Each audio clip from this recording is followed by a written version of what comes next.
conseguindo realizar a entrada no chat. Então, se vocês precisarem, vocês podem ir lá no WhatsApp e mandar uma mensagem que eu respondo também. Só para poder explicar, essa aula está sendo gravada para efeito de comprovação, de que a aula está sendo feita. Então, vamos começar. Beleza. Pessoal, uma das características... Deixa eu ligar aqui a luz que eu acabei esquecendo de ligar.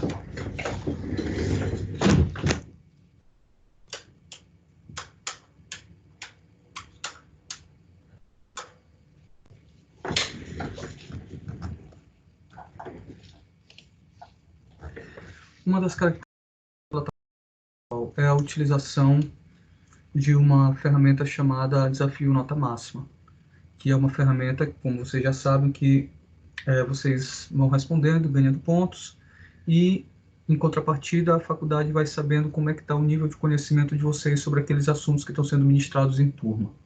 Então, é de suma importância que vocês entrem e respondam o Desafio Nota Máxima para poder ganhar os pontos. Alguém está com alguma dificuldade em entrar para poder realizar o Desafio Nota Máxima, entrar na plataforma? Alguém está com alguma dificuldade para fazer isso? Denise, está conseguindo fazer o Desafio Nota Máxima, Denise? Eu ainda nem comecei. Mas está com alguma dificuldade? Tentou entrar e não conseguiu? Ou porque ainda não teve tempo? Não, ainda não tive tempo, eu já tô ainda na parte das atividades. Tipo, cada dia eu faço uma atividade do portal, dependendo da disciplina. Aí, tipo, a distância, já terminei essa disciplina completa. Aí eu tô analisando aqui o tempo para mim poder começar.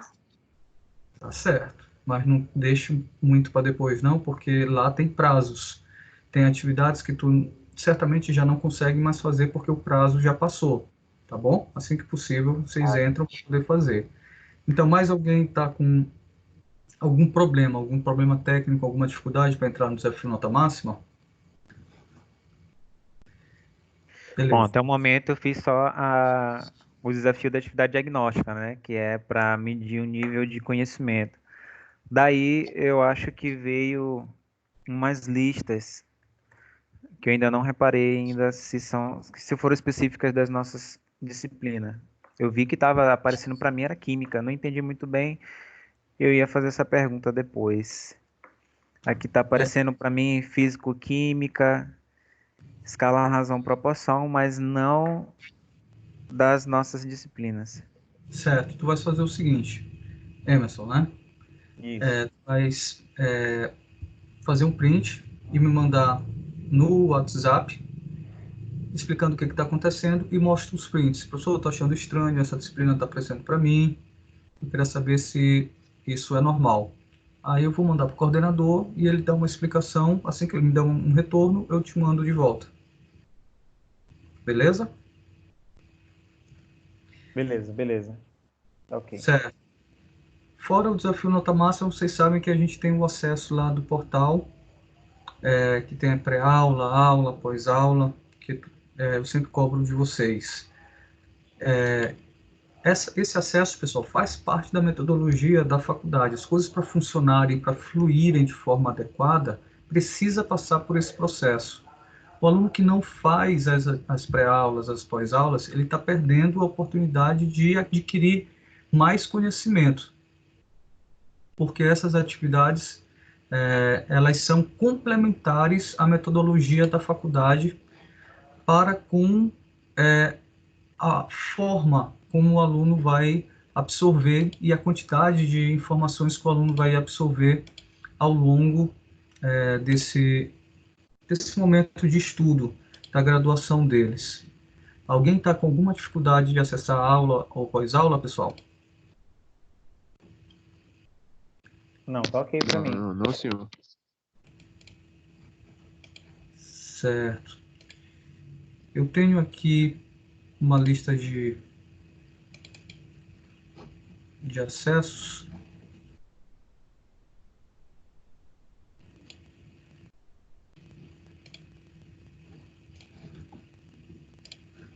tem os alunos que nunca acessaram. Acredito que desses alunos que nunca acessaram, não tem nenhum. Não tem nenhum aqui conosco.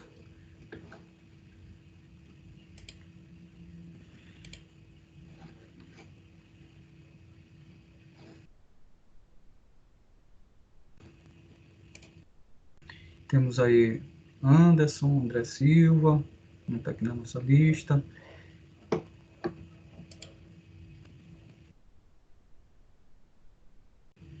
Pablo, Emerson, Pablo Deon. Pablo Deon está assistindo aula aqui com a gente? Não. Valdir, Júnior Alves.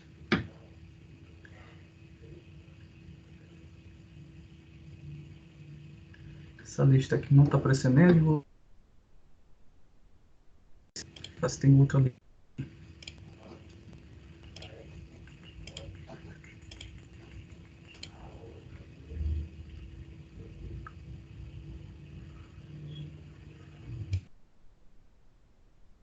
Certo. Então, não esqueçam de sempre, quanto possível, estarem acessando essas ferramentas que são tão importantes da pré-aula e pós-aula para vocês na pré-aula conseguirem ter um pouco mais de acesso ao conteúdo e a pré-aula vocês praticarem aquilo que está previsto para a gente ter como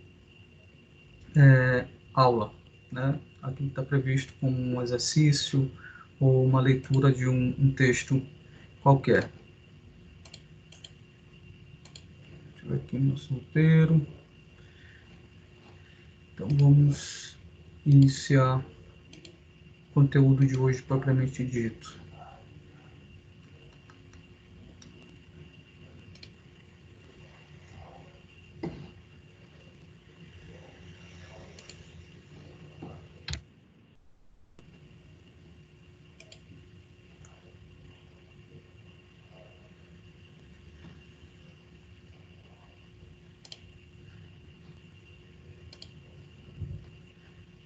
O senhor pode disponibilizar essa aula, a gravação da aula? Não, porque se eu começar a disponibilizar a gravação de aula, ninguém mais vai assistir a aula, filho. Beleza. Por isso que ela é só para efeito de comprovação. Não é não? Mas daqui a pouco eu vou dar dando aula aqui sozinho. E aí a gente perde o foco da coisa de ter a interação. Vai perguntar para quem depois, né? Assim não ajuda. Beleza, então hoje a gente vai passar para a seção 1.3, que é justamente os dados com apoio à tomada de decisão. Na aula anterior, eu pedi para vocês acessarem, lerem a 1.3, na última aula, e assistirem a pré-aula e a pós-aula. Beleza. Também ficou uma atividade, pessoal, que foi a atividade para citar 3 tabelas que têm uma relação entre si, e cada tabela ela deve ter pelo menos 5 colunas, né? A gente entendeu na aula passada o que são essas tabelas, as entidades relacionais, que eu vou já fazer uma referência sobre isso. Mas essa atividade, como mudou a nossa metodologia, a gente está tendo que ter esses encontros virtuais ao invés de encontros presenciais. Então, essa atividade eu vou pedir para vocês fazerem ela e enviar. Daqui a pouco eu vou dar os prazos para eles. Mas essa atividade é uma atividade que já era para estar pronta há muito tempo. Vocês vão só enviar, tá? Então, na última aula, que foi a sessão 1.3, o que foi que a gente viu? Primeiro, a gente viu o que é modelagem de dados e entendeu a abrangência sobre isso, né? Vimos um pouco da história do banco de dados relacional, vimos o que são, de fato, os bancos de dados relacionais e seus componentes. Deixa eu ver se eu consigo acionar aqui o...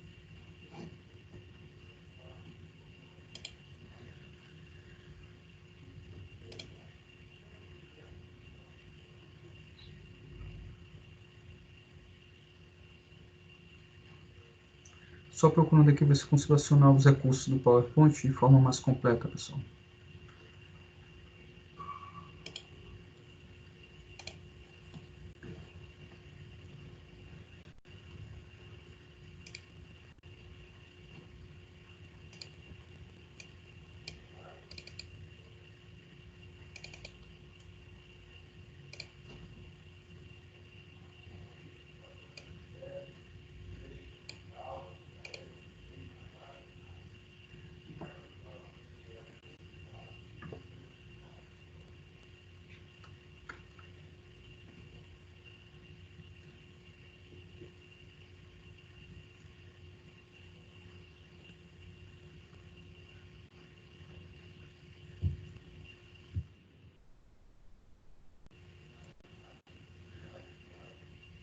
Professor, Pode falar.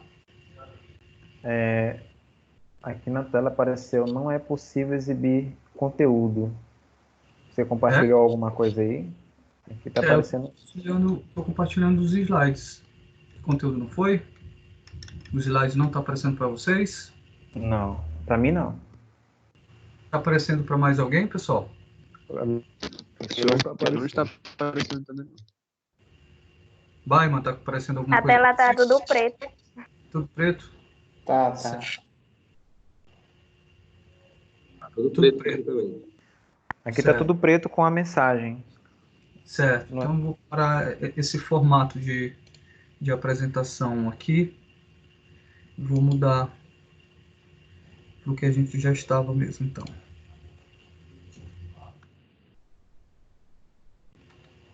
Estão vendo agora? Sim, agora sim. Sim, agora foi. Sim, senhor. Então, a gente viu na aula passada que são bancos de dados relacionais, os seus elementos. A gente viu também os três aspectos básicos dos bancos de dados, né, relacionais, que é a parte estrutural, a integridade e a questão de ser manipulado. A gente viu o que são os pré-requisitos, as etapas do banco de dados, que é a concepção, elicitação, elaboração, negociação. Vimos o que é a qualidade em um banco de dados, na modelagem de banco de dados. Os usuários, vimos rapidamente o que é DBA, vimos as entidades, atributos, suas relações, nomenclaturas e as declarações e elementos. A gente chegou até o final disso, eu creio, né, na última aula. Certo. Tranquilo, pessoal? Todo mundo lembra de todos esses aspectos que a gente chegou até o final? Falamos sobre o DBA, vocês lembram disso, que a gente falou sobre o DBA? Quem estava na aula? Ou ninguém lembra nada sobre DBA? Professor, na verdade, eu estou até perguntando isso aqui o pessoal. Eu não lembro de ter visto, pelo menos eu também não lembro de ter faltado uma aula sua. Acho que eu vi em todas as suas aulas, não faltei aula sua. Eu não lembro de ter visto todos esses assuntos. Não em sala de aula, pelo menos. Nem eu também não. Tá. Por isso que eu perguntei mais cedo se a gente estava na sessão 1.2 ou 1.3. Eu acredito, então, que a gente deva ter começado a sessão 1.2 e não concluiu ela. Será que foi isso, então? Talvez sim. Porque Talvez seja isso mesmo, professor. certo. Então, a gente bora voltar lá para a gente poder não correr o risco de perder nenhum tipo de assunto. Deixa eu só, então, abrir aqui o outro arquivo.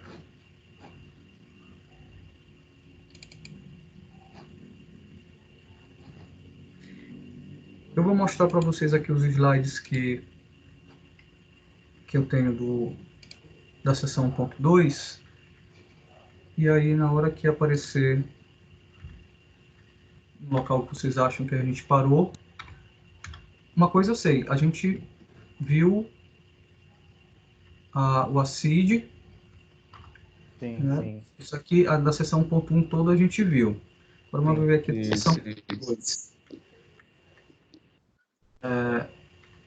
A gente chegou a analisar essa tabela, isso eu lembro. Eu lembro que eu expliquei para vocês o que é integridade. Vocês lembram? Eu até perguntei na turma, pessoal, o que é integridade? O que é uma coisa íntegra? Sim, Isso sim. eu lembro. Sim. Beleza. Os requisitos. As etapas de modelagem. E aí vocês vão me dizer, eu lembro, não lembro das etapas de modelagem. Como é que se começa uma etapa, o banco de dados em si. Concepção, elicitação, elaboração, negociação. Lembram disso? Eu não me lembro. Não, Eu também não. Certo. Também não. Certo. Eu não. Então, vamos começar a partir desse assunto aqui. Porque eu lembro que integridade, que essa parte aqui eu lembro que a gente deu. Então, vamos começar em relação à criação de um banco de dados, certo? Pessoal, para criar um banco de dados, primeiro a gente precisa ter em mente o que é um banco de dados, que a gente já sabe o que é. Mas o que é um banco de dados, só para a gente poder se rememoriar, né, esses aspectos. Um banco de dados, ele sempre vai fazer referência a um determinado contexto. Esse contexto, ele prima, ou seja, ele prevê, sobretudo, a armazenar informações. Agora, não é só armazenar informações por si só, é armazenar informações de forma a fazer sentido. O que é armazenar uma informação de forma a fazer sentido? São colocar dados que eles se relacionam entre si, do tipo, o nome completo do aluno, com a idade do aluno, com o endereço do aluno. Então, esses dados eles vão estar em tabelas diferentes.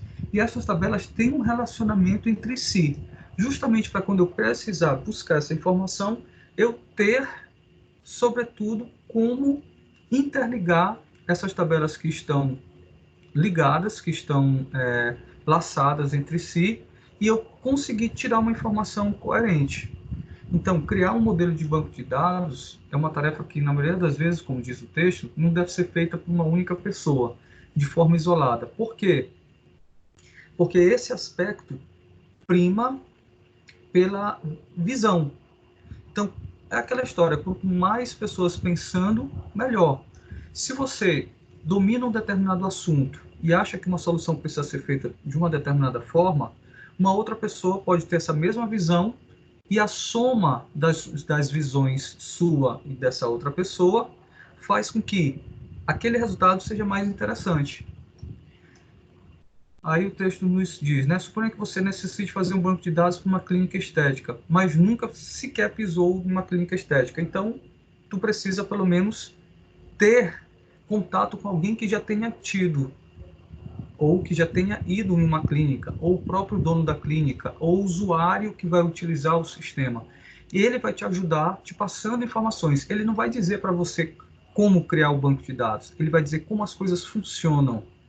E a partir dessa tua experiência de como as coisas funcionam, da experiência dessa outra pessoa, tu vai começar a retirar, a organizar os dados do sistema, ou os dados para o teu banco de dados, porque a gente está se limitando somente ao banco de dados, o estudo do banco de dados. Então, a partir dessa situação, você consegue, a partir de uma descrição do negócio, ou do detalhamento do negócio, você vai conseguir enxergar de forma mais eficiente uma forma de organizar os dados, para poder criar uma modelagem de um banco de dados que vai dar suporte aos sistemas futuros dessa clínica estética, né?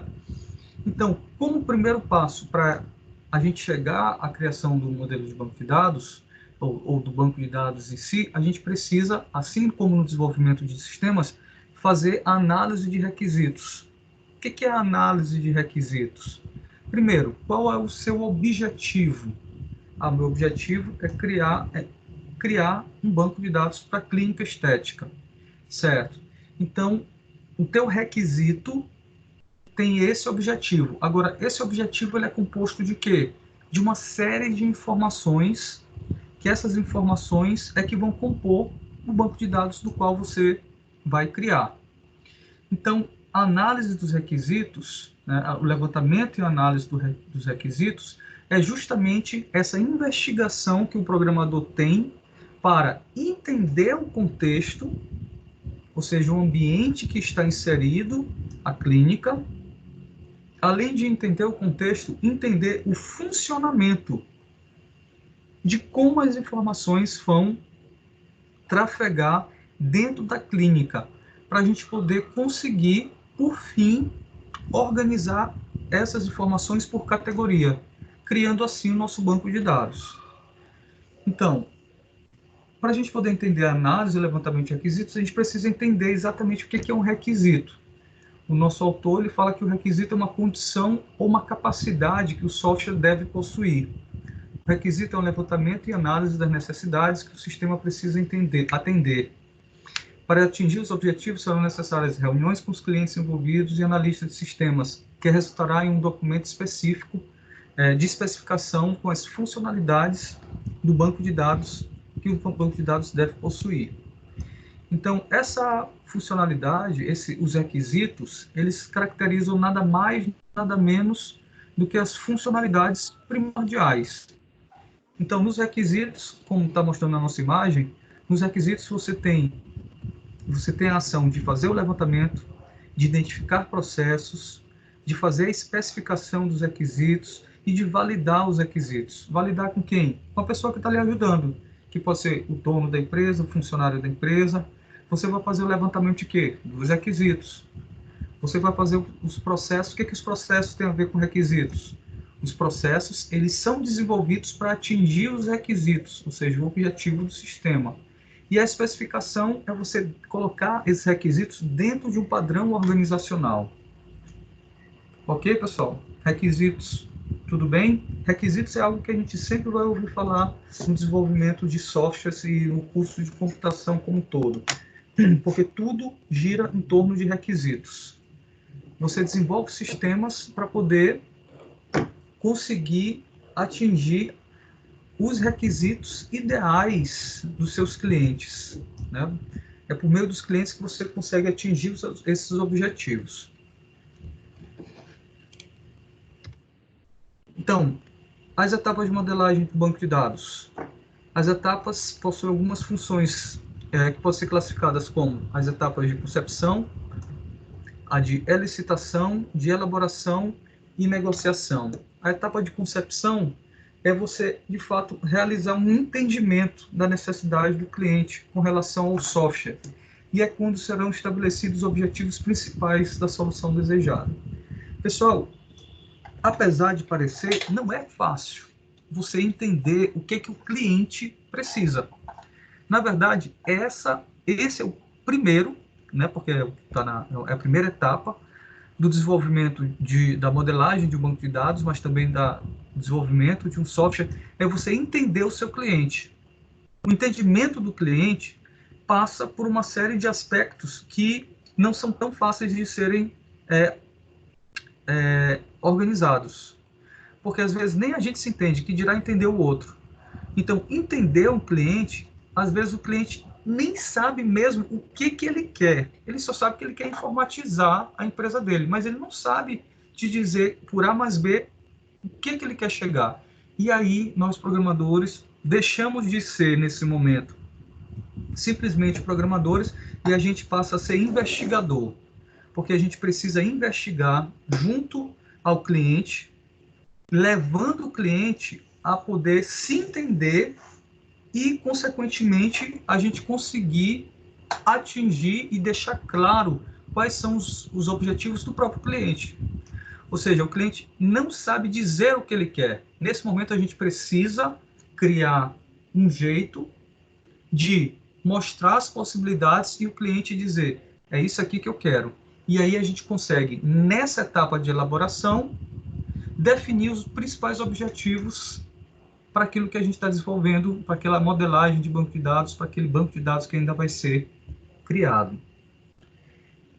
Logo depois da etapa de modelagem, pessoal, tem a etapa de elicitação. O que é elicitar? Essa etapa ela ocorre justamente com as conversas que a gente vai ter com o usuário. Já com o objetivo estabelecido, né, a gente vai coletar mais informações sobre os procedimentos realizados e que deverão estar presentes no software. Concepção, que é a primeira etapa, eu tenho uma ideia do que eu quero. Meu objetivo é um objetivo X. Por exemplo, na loja lá da empresa de estética, né? Lá na empresa de estética, o objetivo do dono ou da dona da empresa seria informatizar a loja. Beleza. Então, isso a gente consegue, essa concepção, a gente tem como a primeira etapa. Depois da licitação, depois dessa primeira etapa, e aí você descreve para o cliente, olha, a concepção vai consistir em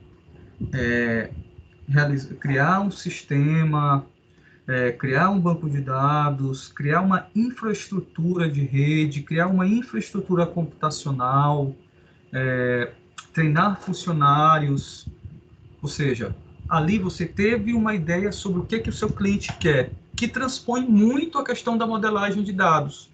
E aí você vai chegar e você vai dizer, não, mas eu sou um DBA, né? Eu sou uma pessoa que trabalha somente com banco de dados. Eu vou fazer a parte de banco de dados e vou te orientar para tu poder conseguir outros profissionais. Vou te indicar outros que vão fazer todo o restante.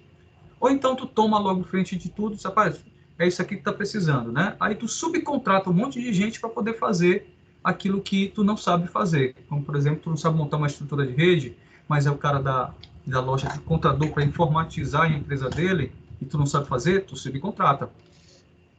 Certo. Depois disso, tem depois da etapa dessa concepção, de você estabelecer uma ideia daquilo que o cliente quer, você vai entrar um pouco mais a fundo nesse objetivo, desmiuçando esse objetivo. E como é que a gente vai desmiuçar esse objetivo?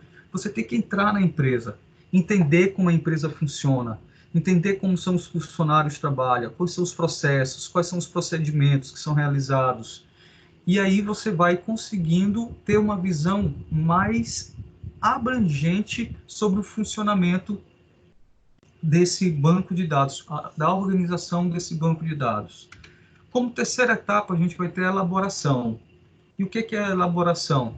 Aí já é um negócio mais de um pouco mão na massa em relação a você colocar no papel aquilo que você já entendeu até agora. E como é que a gente faz isso? Através de criação de modelos para formalização dos requisitos, né? Nessa parte que entra, de fato, a disciplina de modelagem de dados. Por quê? Modelagem é criar modelos. Então, a gente vai começar a fazer nossos desenhos, nossos gráficos, para poder colocar no papel e a gente olhar de forma mais abrangente e eficiente como a informação está trafegando e como as tabelas se correlacionam e se elas estão se correlacionando de forma mais, se elas estão se correlacionando de forma ideal. Isso ajuda, inclusive, pessoal, a gente identificar possíveis falhas ou esquecimento que o cliente ou a gente teve.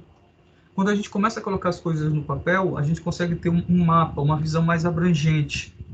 E aí a gente pode descobrir algumas falhas que inicialmente a gente não estava percebendo. E por último, a gente tem a negociação dessas etapas, né? A última etapa, a quarta e última etapa da modelagem de dados, nós temos essa negociação, que com o modelo apresentado, ou seja, na elaboração, como resultado do modelo apresentado, os clientes eles podem querer mais itens. Então, é necessário verificar a viabilidade. Depois que tu terminou a elaboração, que tu criou a modelagem e que tu apresenta para o cliente, né? Tudo como o teu banco de dados vai ficar, pode ser que o cliente chegue e diga, poxa, agora me passou pela cabeça a ideia de informatização que vai incluir também a ação A, B, C e D, que ele não tinha explicado antes, ele não tinha falado lá nos objetivos dele. Ele fazendo isso, o que acontece? Pode ser que essas novas ideias se encaixem nessa tua. Banco de dados, pessoal, pode ser um negócio bem simples ou pode ser um negócio altamente complexo. Depende da quantidade de informações que a gente está trabalhando para poder realizar as atividades. Tá? Só um. Deixa eu arrumar um negócio aqui no computador. Só um instante.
Voltei.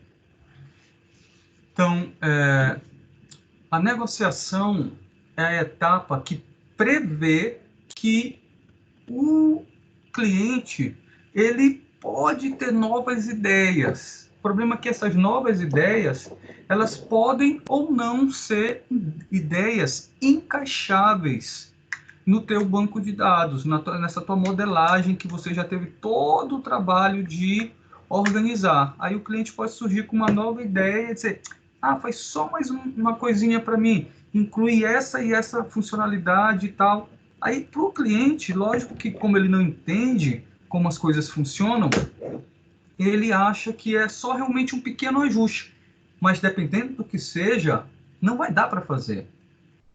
Porque no plano, pessoal, do desenvolvimento de sistemas, no plano de modelagem e desenvolvimento de banco de dados, que é o campo das ideias, uma ideia ela pode mudar totalmente a estrutura de organização da informação, levando a um retrabalho.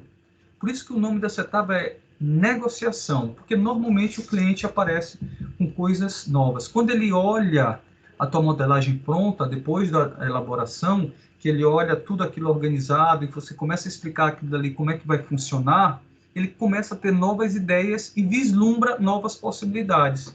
Eles vislumbrarem essas novas possibilidades pode fazer com que ele queira que você altere.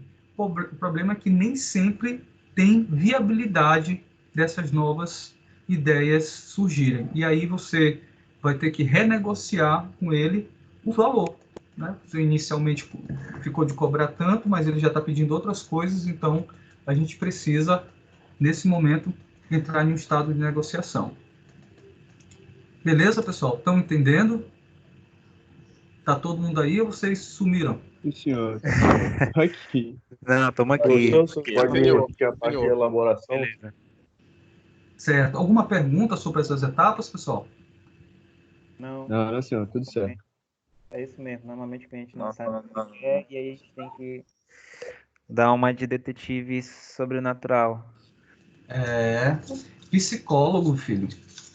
Vocês sabem que o único que todo mundo tem cliente, médico tem paciente e somente o traficante e o programador é que tem usuário, né?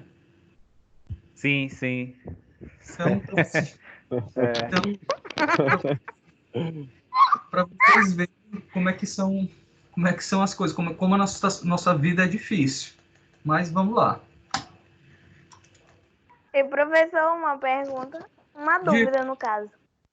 Essa disciplina, modelagem de dados, vai ficar só na parte teórica de desenho, a parte não praticar a criação de tabelas? Nesse primeiro momento, essa disciplina é dividida em duas partes. Tem a modelagem de banco de dados e tem uma outra disciplina que é de banco de dados, que aí vocês vão, de fato, programar. Mas se tu não souberes o que é uma elaboração, negociação, não souber as etapas, tu vai programar sem saber exatamente o que tu está fazendo. Por isso que essa etapa ela vem antes. A teoria vem, depois, em uma segunda disciplina, vem a prática. Beleza? Beleza. Então, vamos falar agora sobre qualidade de banco de dados. O que depende da qualidade de banco de dados? Pessoal, depende exclusivamente ou inicialmente do levantamento de requisitos. Toda vez que você faz um bom levantamento de requisitos, ou seja, que você consegue atingir o objetivo do cliente por meio da identificação de suas necessidades, já é 50% de ter um banco de dados de qualidade. Mas não é só isso, né? A gente projetar um banco de dados, a gente precisa anteceder as necessidades que os clientes têm. O que significa isso? Vamos lá. Você foi contratado para poder fazer um banco de dados lá para uma borracharia. Aí o cara pediu, o dono da borracharia pediu, rapaz, eu quero só guardar as informações sobre o meu estoque. Que o meu estoque, vira e mexe, eu percebo que as pessoas estão roubando coisas do estoque. Então, eu quero informatizar. Aí tu vai lá, para informatizar Aí tu vai lá e faz todo o levantamento de requisitos, conversa com os funcionários, vê como é que as informações trafegam de um lado para o outro, solicita indica alguns ajustes, rapaz, ó, esse processo aqui está errado. Esse negócio do material chegar na tua empresa e tu não fazer o controle sobre a entrada e a saída, está errado, tu precisa...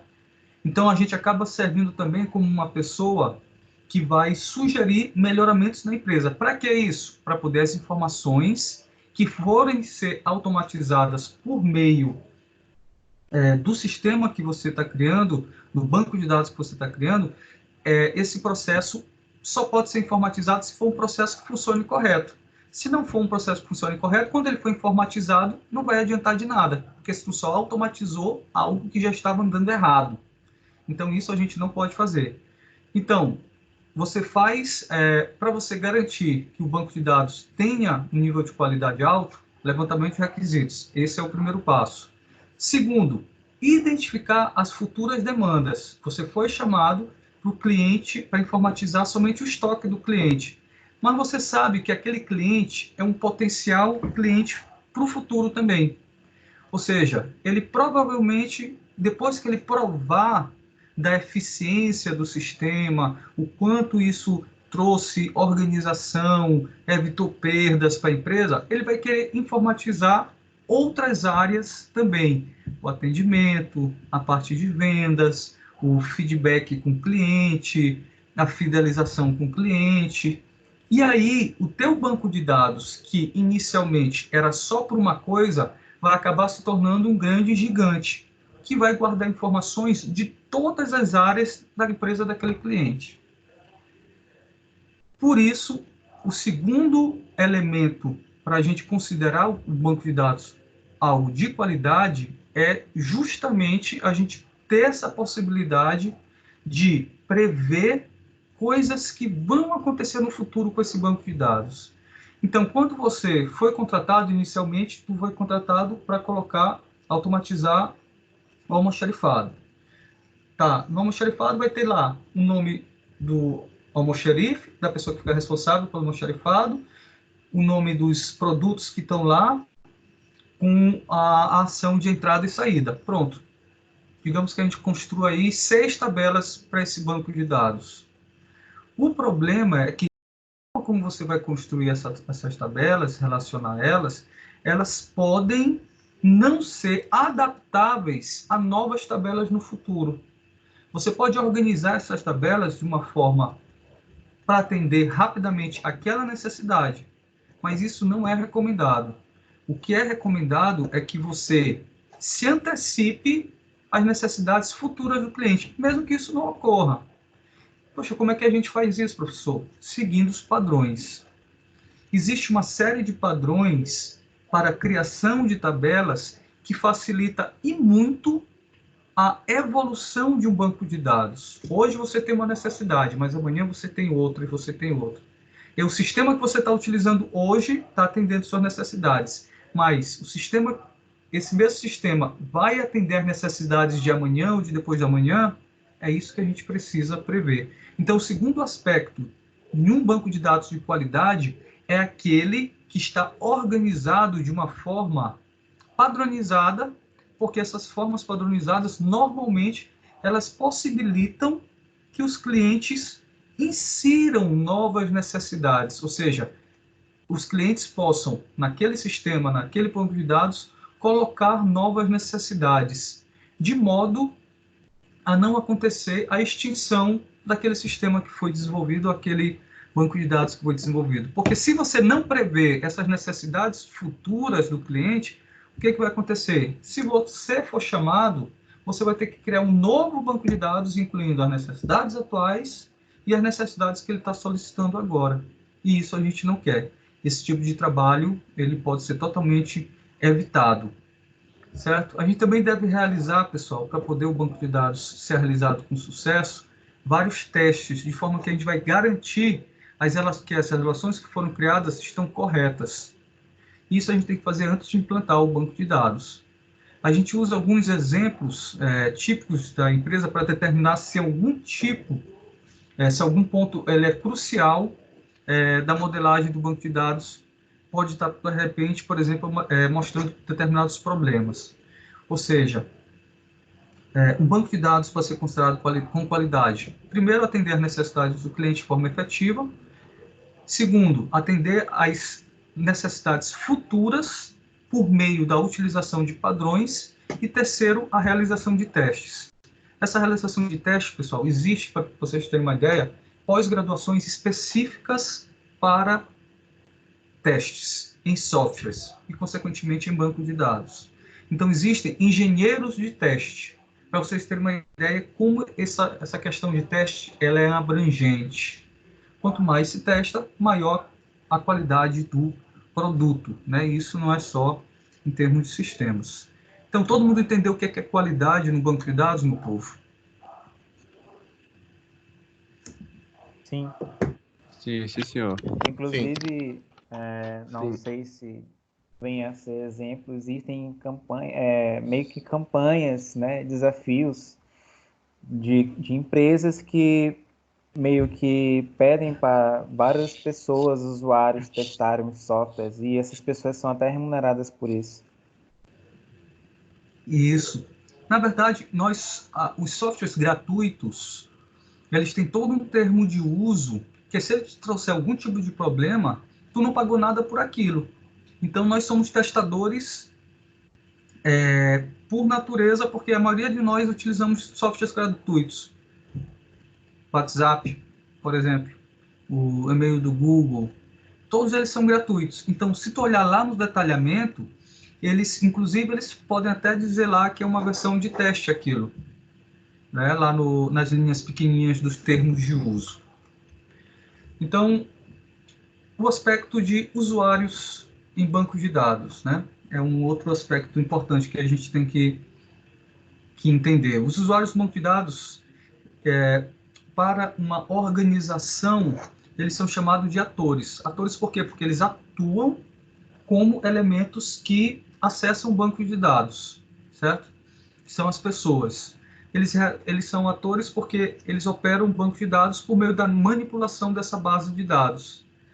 E os usuários, eles podem ser classificados como programadores de aplicação, usuários sofisticados, usuários especialistas, usuários navegantes.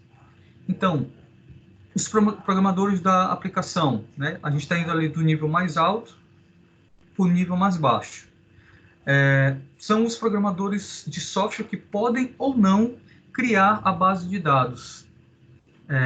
Podem simplesmente criar a aplicação para acessar a base já existente ou podem desenvolver o banco de dados e a aplicação que vai utilizar o banco de dados. Então, é o cara ali que tem o mais alto poder sobre aquele banco de dados que está sendo criado, planejado e criado para um determinado software.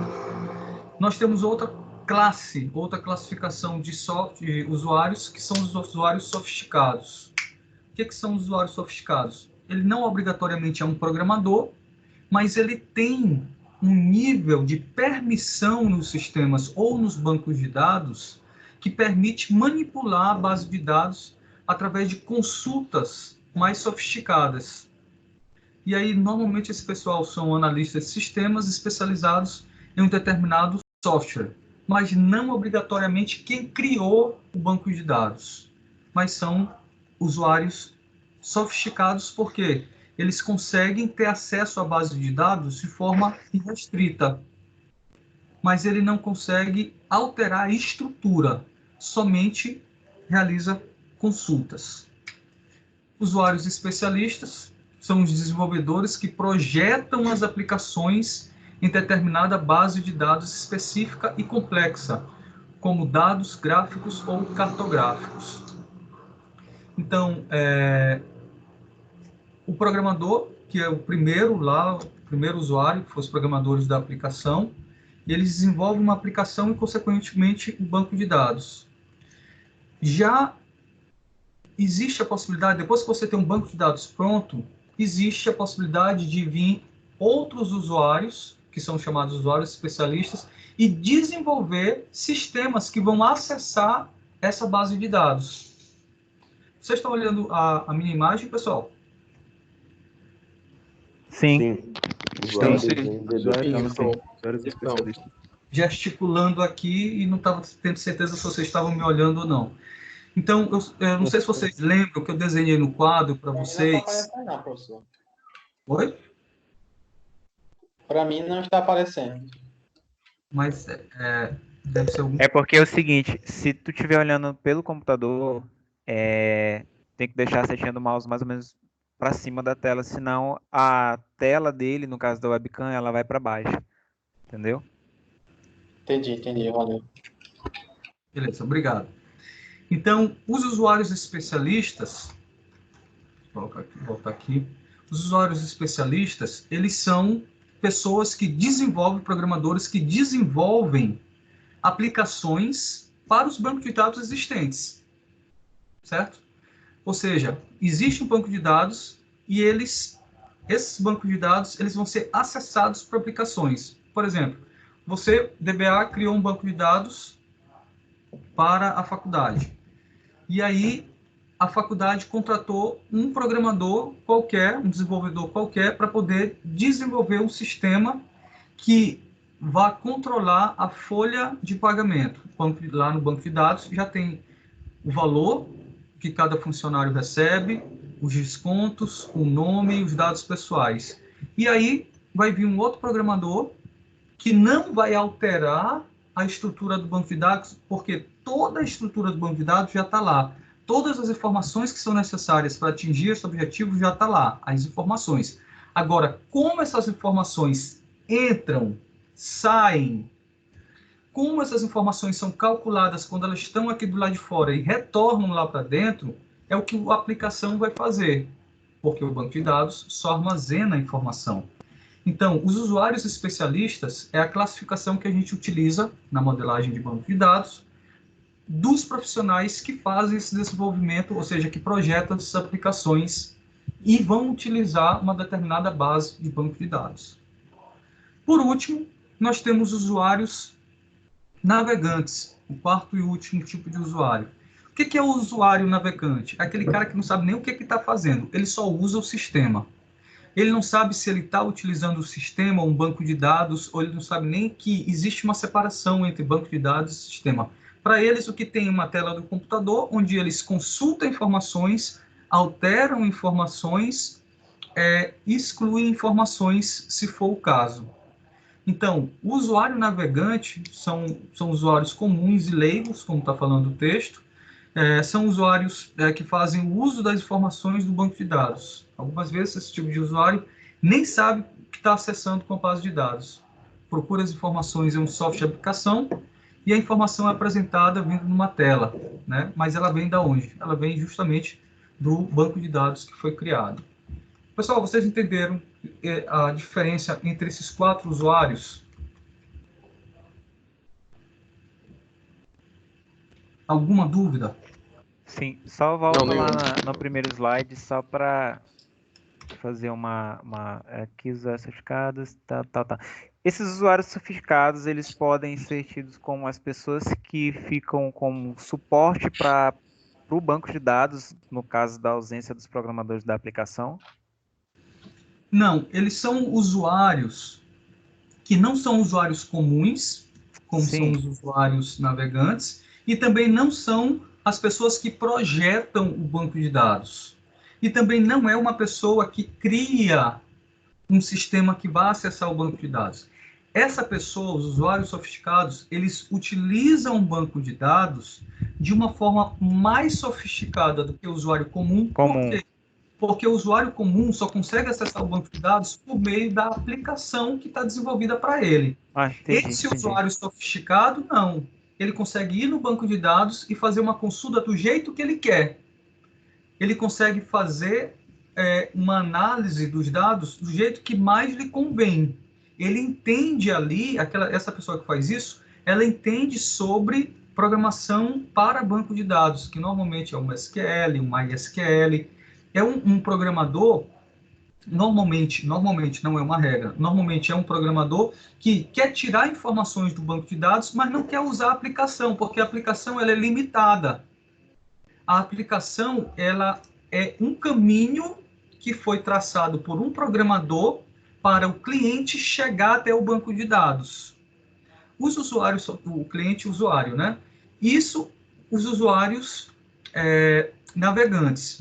Os usuários navegantes tem uma aplicação, ele segue aquele caminho, pum, chega no banco de dados, só consegue fazer aquilo, vai e volta. Já o usuário sofisticado, não. Ele tem um mundo todo de dados, que é o banco de dados, e ele manipula aqueles dados da forma que lhe convier. Isso acontece quando é comum, isso tem em tudo quanto é padaria, em sistema de farmácia? Não. Esse tipo de usuário, normalmente ele está localizado em grandes empresas, é um profissional da informática que normalmente, mas não obrigatoriamente, também é um desenvolvedor, que é utilizado de forma pontual, que utiliza esse conhecimento sobre banco de dados de forma pontual. Rapaz, nós temos o banco, aqui somos todos funcionários de um banco, e foi pedido, alguém teve uma grande ideia, rapaz, eu tive uma ideia aqui de a gente criar uma ferramenta, criar um novo produto para o banco. O problema é que eu preciso fazer uma consulta no banco de dados que a aplicação existente não tem. Todas as nossas aplicações atuais do banco não me dá essa informação. Aí entra esse usuário sofisticado. Primeiro, ele tem acesso ao banco de dados de forma direta e não por meio da aplicação. Então, ele consegue manipular, fazer consultas no banco de dados de forma irrestrita, ou seja, que não necessita da aplicação, enquanto os usuários navegantes só conseguem fazer através da aplicação. Então, o usuário sofisticado, ele vai conseguir chegar a resultados que a aplicação não consegue. Entendi. Valeu. Mais alguma dúvida aí em relação aos usuários, pessoal? Mas o tempo voa. Já tem 1h18 que a gente está aqui conectado. Está muito difícil, pessoal? Está complicado? A explicação está muito técnica? Nossa, Não, tá boa. Tá boa. Certo. Pessoal, tranquilo. banco de dados, se existe ausência de programadores na vida, no mundo, do jeito que o tempo todo as empresas estão falando, se isso é verdade, DBA é mais difícil ainda. Então, é um negócio, para quem quiser se especializar, sempre vai ter vaga. Sempre vai ter vaga. Porque é o coração, paga bem. É o coração, pelo menos mais do que um programador normal. Sempre o DBA, se você tiver uma equipe de 10 pessoas, são 9 programadores e um DBA, o DBA ganha mais que os programadores. Sempre. Porque ele é quem fomenta, ou seja, que dá suporte, dá informação para todos os programadores. Então, o cara, se vocês estudarem bastante, pessoal, para serem DBAs, vocês podem ter certeza que fome, vocês nunca vão morrer. Então, o administrador de banco de dados, que é justamente esse profissional que eu estou falando, é necessário que alguém tenha um controle total sobre o sistema, e este usuário é o administrador de banco de dados, que simplesmente é a pessoa que administra o banco de dados, mas também que projeta o banco de dados. Então, entre as funções desse DBA, né, que é Database Administration, que é, né, do inglês, um administrador de banco de dados, ele tem como função definir o esquema, ou seja, definir a modelagem do banco de dados, porque ele é quem vai criar o banco de dados, modificar e atualizar todo esse esquema de como as informações, as tabelas são organizadas, e ele faz isso como? Planejar é isso que a gente está estudando, mas executar, ele vai modificar o banco de dados, ele vai executar uma série de códigos que vai redimensionar o banco de dados de acordo com aquela necessidade que ele está querendo atingir ou está querendo atender ou corresponder.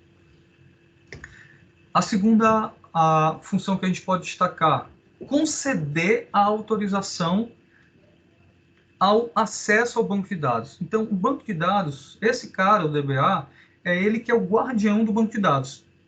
Ele é que planeja, ele é que monitora para ver se está tudo bem, e é ele também que dá acesso a aplicações ou a pessoas que podem ou não acessar, visualizar e o que visualizar, o que alterar. Fulano pode alterar, ciclano pode somente consultar, beltrano pode consultar e alterar, e assim por diante. Então, cada usuário ou cada sistema que vai ter acesso ao banco de dados, quem vai fazer essa definição de autorização, se pode ou não, é o DBA.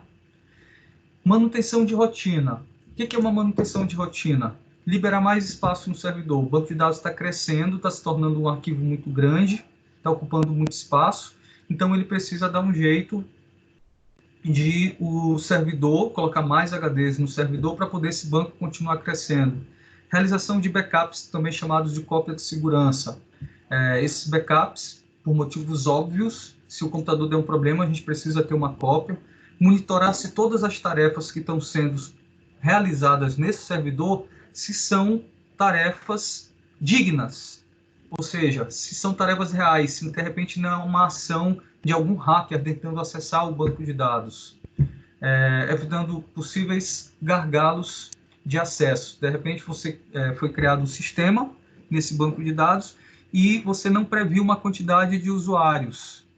E aí o computador não está dando conta de atender a todas as necessidades desses clientes. Então, você colocou lá, criou um site de acesso a classificados, e aí você previu somente 5.000 pessoas. No máximo vou ter 5.000 usuários. Aí, de repente, começou a ter 30.000. E aí o teu banco de dados, a tua máquina não vai aguentar. Então, você precisa estar monitorando ali como é que está o desempenho.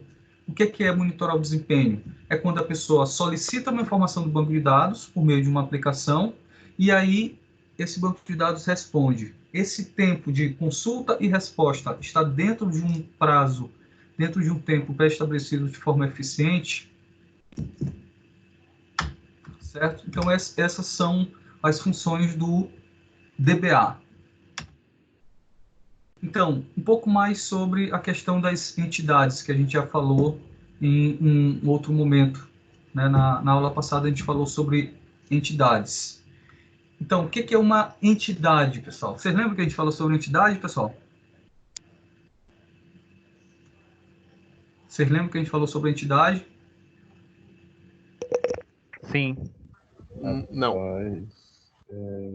Mais ou menos. Então, eu vou falar um pouco mais sobre entidades aqui, talvez vocês se recordem, né? Então, a gente tem lá o modelo relacional. Né? O que é o modelo relacional? São as tabelas. Cada tabela dessa, cada conjunto relacional usa um conjunto de tabelas, né, para poder apresentar os dados e como eles se relacionam entre si. Cada tabela possui múltiplas colunas. Por exemplo, uma tabela aluno. Tem o nome do aluno, a idade do aluno, o endereço do aluno, e assim por diante. Então, cada coluna dessa, ela possui um nome único. As colunas não podem ter nomes similares. A gente vai já ver um desenho sobre isso. Só voltar aqui o slide, que como foi na aula passada, vocês verem se vocês lembram. Pronto, ó. Isso aqui foi o que a gente viu na última aula. Olha as entidades, também chamadas de tabelas. O emprego o empregado é uma entidade, o cargo é uma entidade, que eles têm um relacionamento entre si, certo? Isso é um exemplo de um banco de dados relacional, porque os dados estão organizados em duas tabelas, e eles são relacionais por quê? Porque eles têm uma relação que é o histórico. Por meio do histórico, essas duas entidades elas se relacionam. Por isso é que o slide está voltando a falar. Aqui, ó, é uma tabela, uma entidade, né, que ela referencia o quê? Curso. Curso não, desculpa, o aluno, né? Então, o aluno ele tem uma determinada data de nascimento e está matriculado em um determinado curso com uma determinada matrícula. Então, isso é uma tabela que pode ser utilizada dentro de um modelo relacional. Então, passando aqui de volta para frente. Voltando a falar sobre entidade, então, só para poder relembrar vocês, né? Entidades são essas tabelas. Cada tabela ela tem um conjunto de colunas, e essas colunas precisam ter um nome único. O que eu quero dizer com um nome único, pessoal? É que numa mesma tabela, ou no mesmo banco de dados, não pode ter duas colunas com nome igual. Não pode haver essa repetição, porque senão você não sabe se você vai estar tratando de uma coluna ou de outra. As tabelas também podem ser denominadas como entidades, cadastros ou arquivos. São as outras maneiras que a gente chama uma determinada tabela. Eu tenho uma pergunta. Pode falar. Em relação às entidades, não podem haver o mesmo nome porque dentro do sistema não é aceito, ele dá algum tipo de mensagem de rejeição ou de erro, ou não devemos realmente colocar o nome das entidades duplicados para não gerar um erro na programação futura, na hora da execução, na verdade. Isso. Todas as duas situações estão certas. Não é um ou outro, é um por causa do outro. Ou seja, o sistema ele não permite que você coloque duas tabelas com o mesmo nome igual, porque você não vai saber referenciar uma situação ou outra. Quando você falar de uma tabela, tabela aluno, se você colocar o nome tabela aluno duas vezes igual, quando o sistema for chamar essa tabela, ele não vai saber se está se tratando de uma situação ou de outra. Por isso, o sistema já não permite. Um sistema de gerenciamento de dados, de banco de dados, não permite que isso aconteça. Quando você for criar lá um desenho no papel, não tem nada que te impeça de colocar duas tabelas com um nome igual, porque a gente não está se tratando de um sistema, a gente está falando de um desenho manual. Porém, quando você for passar isso para dentro de um banco de dados, você vai utilizar uma aplicação de banco de dados, uma linguagem de banco de dados, já vai evitar um erro de consistência. Certo? Entendi. Esse mesmo critério é para quando um usuário acrescentar dentro de um banco de dados tipo a mesma informação, tipo o mesmo nome duas vezes para não causar redundância. Exatamente. É o mesmo princípio. Mesmo princípio, né? Beleza. Isso. Então, essas entidades, pessoal, elas podem, como a gente já sabe, né, essas tabelas, elas podem representar objetos, objetos com uma existência física, uma pessoa, um carro, um animal, podem representar objetos com elementos conceituais como um dia, uma tempestade, o tempo. O tempo é abstrato, é algo conceitual. Uma tempestade é um fenômeno. Então, a gente pode guardar também informações sobre como foi a temperatura no dia 10, como foi a temperatura no dia 2. Você não está falando de um objeto, você está falando de uma pessoa, você não está falando de um animal, você está falando de um elemento abstrato. Então, as entidades podem representar esses objetos físicos ou não. Pode ser um animal, pode ser uma pessoa, pode ser um objeto, mas também pode ser um elemento conceitual, como um projeto, um departamento, um trabalho acadêmico, coisas do tipo. Então, a gente pode representar de forma gráfica uma tabela utilizando retângulos ou losangos, depende daquilo que a gente quer representar. Nesse exemplo aí abaixo, a gente tem 3 entidades. 2 entidades estão no retângulo e uma está no losango. Daqui a pouco a gente vai entender por que cada uma delas está nesse formato. Mas o que a gente precisa entender agora? Que nessa tabela empregado vai ter as informações do empregado. E na tabela cargo, ou na entidade cargo, vai ter as informações do cargo. E essa tabela histórico é uma tabela ou uma entidade que vai correlacionar essas 2 outras tabelas. Então, empregado, João, Maria, José, Carlos. O cargo, faxineiro, diretor, supervisor e assim por diante. Então, e na tabela histórica, o que vai ter? Carlos, que é o empregado. O que vai ter no histórico do cargo dele? A data. Quando começou, quando terminou. Então, o histórico é uma tabela que está correlacionando 2 outras tabelas, também chamadas de entidade. Então, empregado, histórico e cargo. Dessa forma, a gente tem 3 entidades e é dessa forma que a gente representa a forma mais simples de organização de um banco de dados. Então, a gente tem que ter tabelas que se relacionam entre si ou umas com as outras. Vou passar um pouco mais para frente para a gente poder entender melhor. Não se preocupem em entender tudo agora sobre esse tipo de relacionamento ou essa composição ou esse registro gráfico. Esse é o registro gráfico inicial que a gente vai estudar. Certo. E professor, esse histórico é como se fosse a chave estrangeira? O histórico é como se fosse uma chave estrangeira? Não. Que está Ainda não relacionando posso falar. com... É porque eu ainda não expliquei o que é chave para poder explicar o que é uma chave estrangeira. Mas, rapidamente, só para poder fomentar a sua dúvida, uma chave estrangeira é aquilo que vai relacionar uma tabela com a outra. Eu não estou dizendo aí exatamente qual campo que vai relacionar uma chave com a outra, certo? Ou seja, o campo que vai correlacionar uma tabela com a outra, a gente chama de chave estrangeira. Mas eu ainda não cheguei a nível de campo aqui nessas tabelas. Eu falei só que existe uma tabela empregado, uma tabela histórica, uma tabela cargo. Quando é que a questão da chave estrangeira entra? Quando a gente começa a falar sobre os campos. Porque um desses campos vai ser a chave estrangeira para outra tabela. Certo?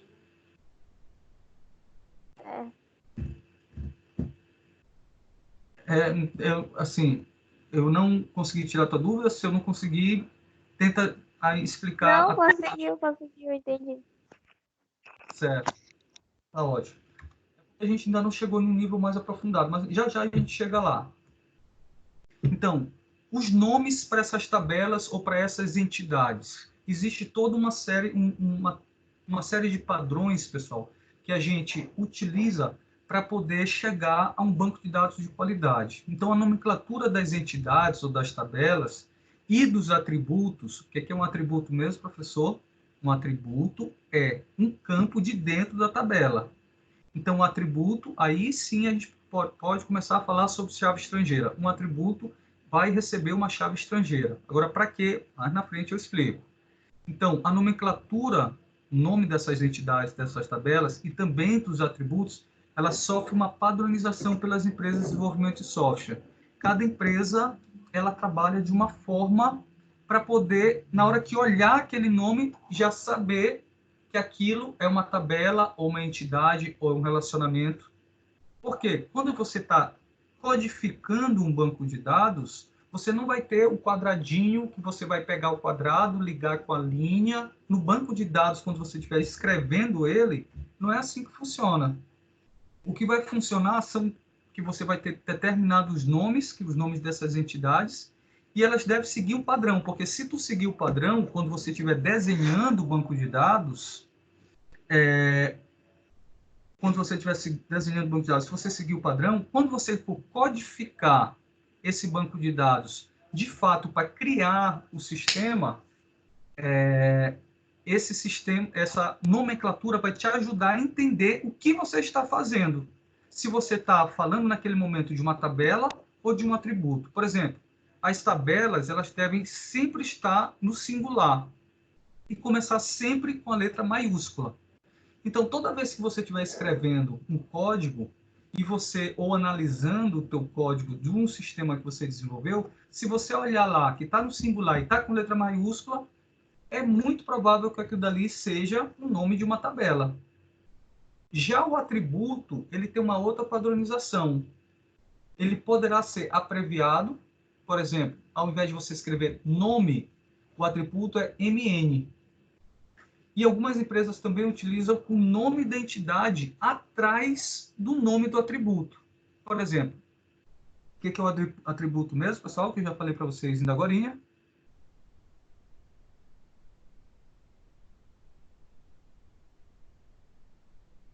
Meu povo, o que é um atributo?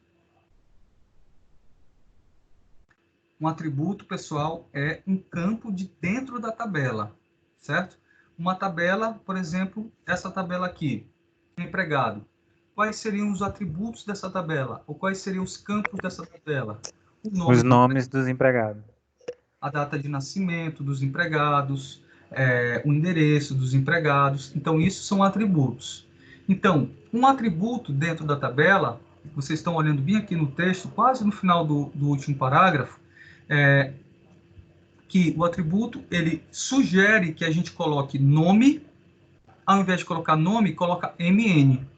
E para poder organizar melhor ainda essas coisas, a gente coloca o atributo, underline e a tabela. Então, quando a gente olha lá, MN, underline, aluno, isso quer dizer o quê? Nome do aluno. Nome do aluno, tá, tudo bem. Mas nome do aluno, o que mais? Tem mais informações nesse sentido. Não é só isso.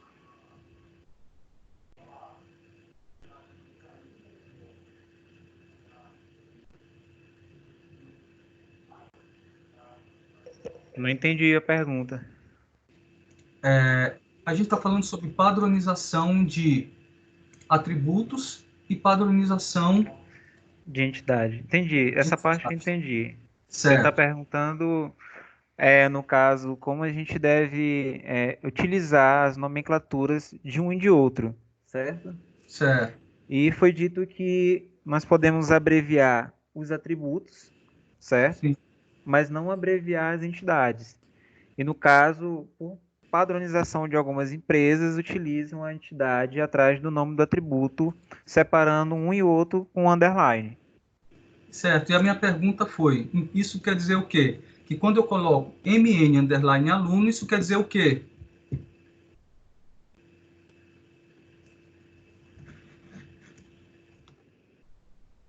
Eu acho que seja o número mais o nome do aluno. Seria isso? Que seria, desculpa, fala um pouco mais devagar. O número mais o nome do aluno. Seria isso, professor? Não. MN não significa número, significa nome. Ah, sim, sim. O aluno, e a palavra aluno se referencia a quê? Ou não tem referência a nada? N underline aluno, pessoal. Quer dizer que isso é igual ao campo, certo? De nome aluno, campo de nome aluno, que está na tabela ou entidade aluno. Então, essa é uma forma da gente conseguir, por meio somente dessa pequena representação, entender tudo isso. Então, vocês estão conseguindo enxergar aí o Word, né? Sim. Então, quando eu pergunto Rapidinho, o que na é o verdade, não MN seria- underline aluno, seria o campo de nome que está na tabela aluno. desculpa, campo de nome, perdão. Campo nome que está na tabela aluno.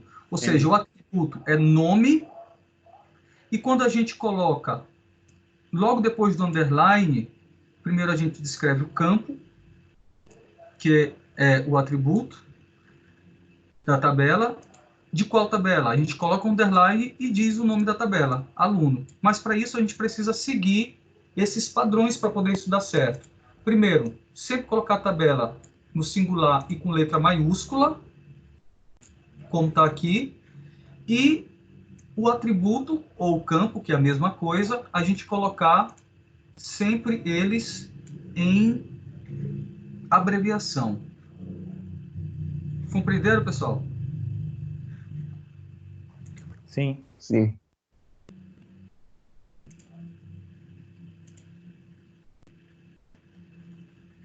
Vou voltar aqui para onde estávamos. Certo. Então, no sistema de gerenciamento de banco de dados, não é aconselhável utilizar espaços em branco, números ou caracteres especiais, como nome de entidades e atributos. Mas, para efeitos didáticos, iremos usá-los neste livro. Ou seja, o que ele quer dizer com isso? Porque nem sempre, pessoal, nos bancos de dados, dependendo do tipo de linguagem, não existe, por exemplo, lição, tabela lição, nome lição. Não existe esses caracteres C cedilha e tio. Então, como a gente está desenhando ainda o banco de dados e a gente não sabe necessariamente em qual linguagem esse banco de dados vai ser utilizado, então a gente deixa o mais limpo possível as possibilidades. A gente escreve as coisas de uma forma mais limpa possível. E como é escrever as coisas de uma forma mais limpa possível? Não utilizando os acentos e não utilizando espaços. Ou seja, lição de casa. Digamos que eu tenho uma tabela que se chama lição de casa. E aí o nome do atributo seria exercício. Então, exercício seria o nome do campo, atributo, e o nome da tabela, lição, tem que ser com letra maiúscula, lição de casa. Aqui tem dois erros quando a gente criou esse atributo. Que é o atributo exer, underline, lição de casa. O primeiro erro, porque tem cedilha e tem tio, e o segundo erro, porque tem espaços em branco. Fato que algumas linguagens não aceitam esses espaços em branco. Rapidinho. Do lado direito não seria a entidade? Lição de casa não seria a entidade? Não. Tudo isso daqui, vou marcar aqui de azul, isso daqui é o nome da definição do campo. Agora, o campo ou atributo, ele é composto pelo nome do campo e a tabela que ele faz parte. Por exemplo, quando você for colocar lá... Foi isso que eu quis dizer, porque na parte depois do underline ali, Excel, você disse que lição de casa era atributo, mas no caso estaria representando... a entidade. Isso. Aqui é atributo, o nome do atributo, e aqui é o nome da entidade. Porém, tudo isso daqui, todo ele é a identificação do atributo. Todo ele. Certo? Entendi. O underline vai ter... Porque ele mostra que exer é o atributo, da entidade lição de casa. E os dois juntos, que é esse conjunto de caracteres, representa para a gente um determinado atributo de uma determinada entidade, que o atributo é o exer da entidade lição de casa. Na verdade, eu vejo isso até como um endereçamento. Sim, é o endereçamento.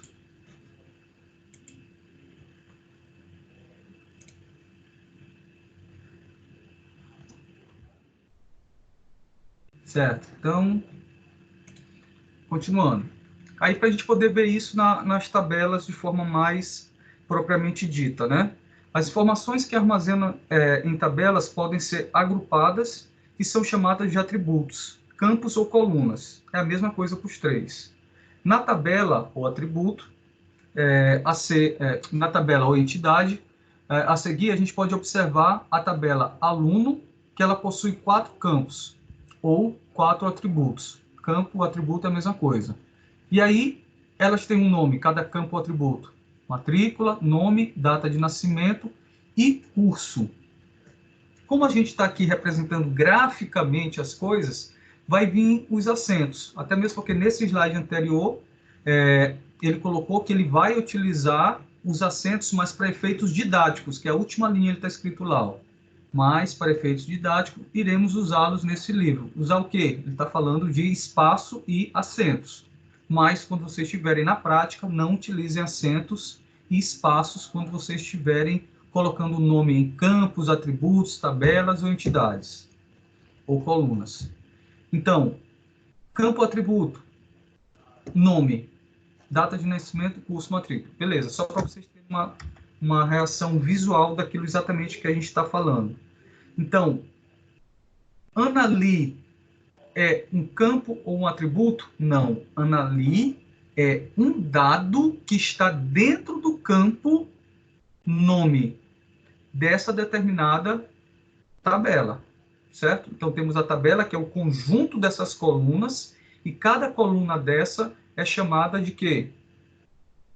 Atributos, ou campo. Esse conjunto de campos forma um atributo. Um campo sozinho, pessoal, não é um atributo. Ele necessariamente ele precisa ser um conjunto, certo? Então, cada coluna dessa ela vai estar associada a, digamos, uma categoria de informação que vai ter na nossa tabela. Vamos caminhar um pouco mais, que a gente vai vendo outros exemplos.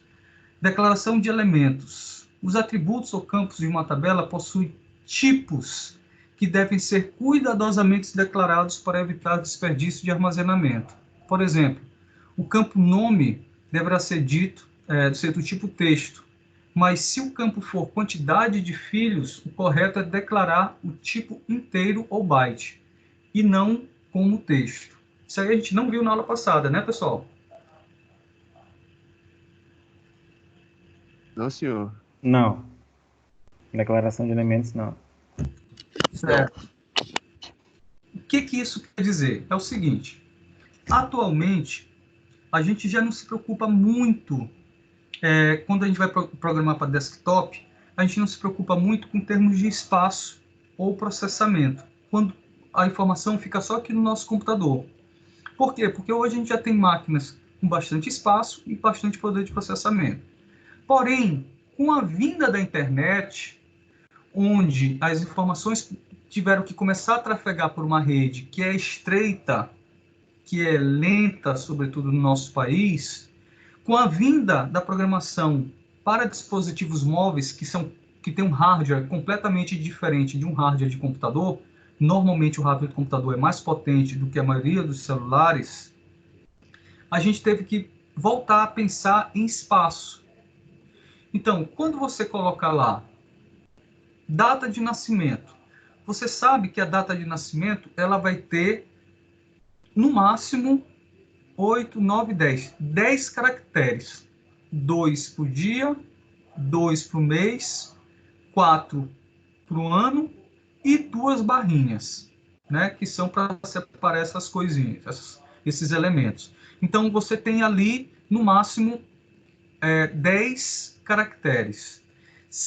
Para você ganhar eficiência quando você cria o seu banco de dados, você precisa dizer que aquele campo data de nascimento, ele vai só ocupar 10 caracteres. Se você não faz isso, você corre o risco de reservar na memória do computador um espaço muito maior do que o necessário.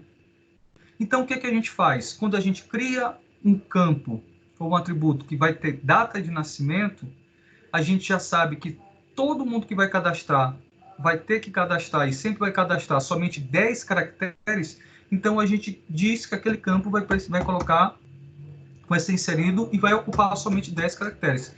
Dessa forma, evita de você declarar, por exemplo, um campo com outro tipo de campo que vai ocupar muito mais espaço. E isso faz com que a sua aplicação, o seu banco de dados, fique mais rápido. Da mesma forma que você deve tomar muito cuidado, por exemplo, para quando você for colocar no atributo nome, como nessa tabela bem aí, que tem o Diana Lee, Pedro Luiz, Carla Ken, você colocar uma declaração de tipo correta que não aceite, por exemplo, números. Então, pessoal, a gente está trabalhando com 2 aspectos importantíssimos no banco de dados. Primeiro, você evitar desperdício de espaço dentro do armazenamento.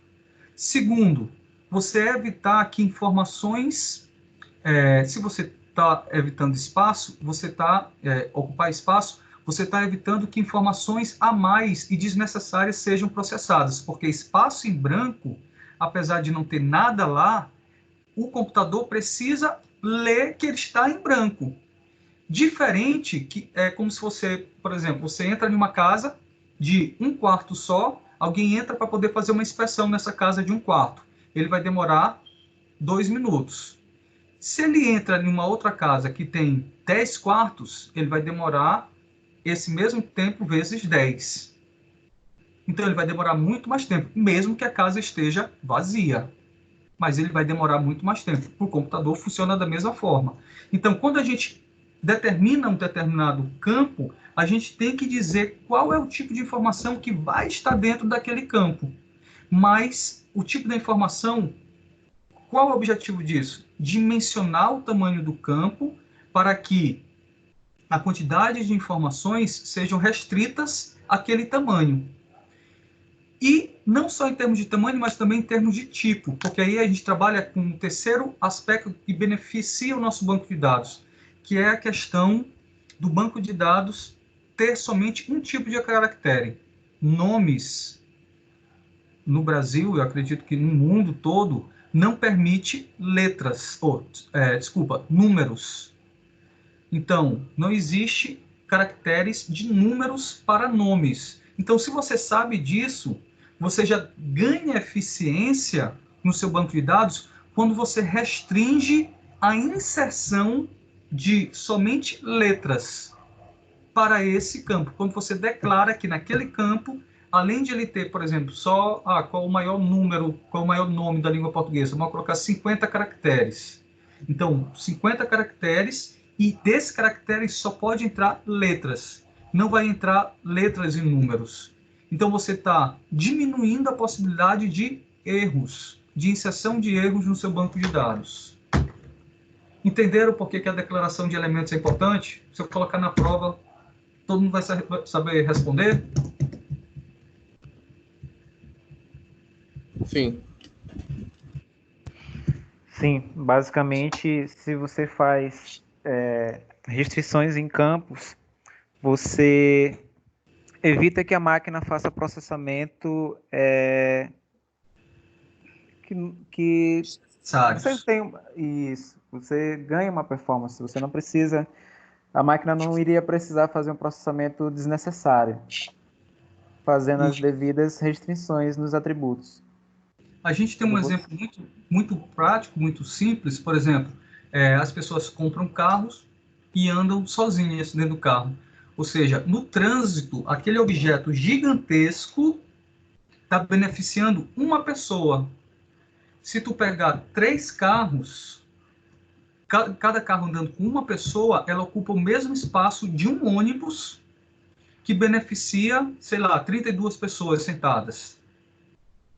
Então, existe todo um desatino, um desperdício de espaço para o trânsito. Então, a cada 3 carros, um ônibus. Mas sendo que 3 carros beneficia 3 pessoas e ocupa o espaço de um ônibus que beneficia 30 e poucas pessoas. Então, existe um certo desperdício. Entenderam a comparação do carro? Entendemos, sim. Sim, sim. Você fala na questão do espaçamento, é desperdício de aproveitamento de espaço, nesse caso. Exatamente, no trânsito, sobretudo, né? Então, atividade. Então, imagine que você foi contratado para informatizar uma empresa, tá, pessoal? E você começará pela modelagem do banco de dados. Então, a partir dessa imaginação, você criou, pode colocar lá, a empresa que eu imaginei foi uma empresa disso. Aí você vai citar 3 tabelas, e essas tabelas elas têm que ter uma relação entre si, do jeito que a gente viu aqui. Empregado, histórico, cargo, certo? São 3 tabelas, 3 entidades, e você vai correlacionar. Cada tabela ela deve ter pelo menos 5 colunas, ou 5 atributos. E aí vocês vão descrever todos esses elementos que a gente estudou nessa sessão, que é justamente os atributos e as tabelas. Usando esse exemplo que você criou dessas 3 tabelas. Uma coisa bem simples. Uma empresa, 3 tabelas, cada tabela 5 colunas. Alguma dúvida disso aí? Depois eu vou escrever para vocês como é que vocês vão enviar essa atividade para mim. Certo? Beleza. onde é que a gente está em relação. Ok.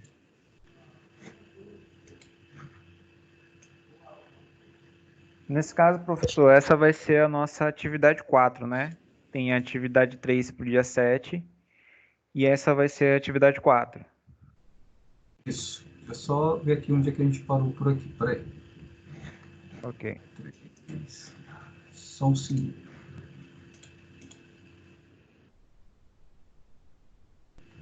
A gente finaliza com essa questão. Deixa eu só colocar isso aqui no papel, pessoal, para poder passar para vocês antes de a gente finalizar. Só um minuto.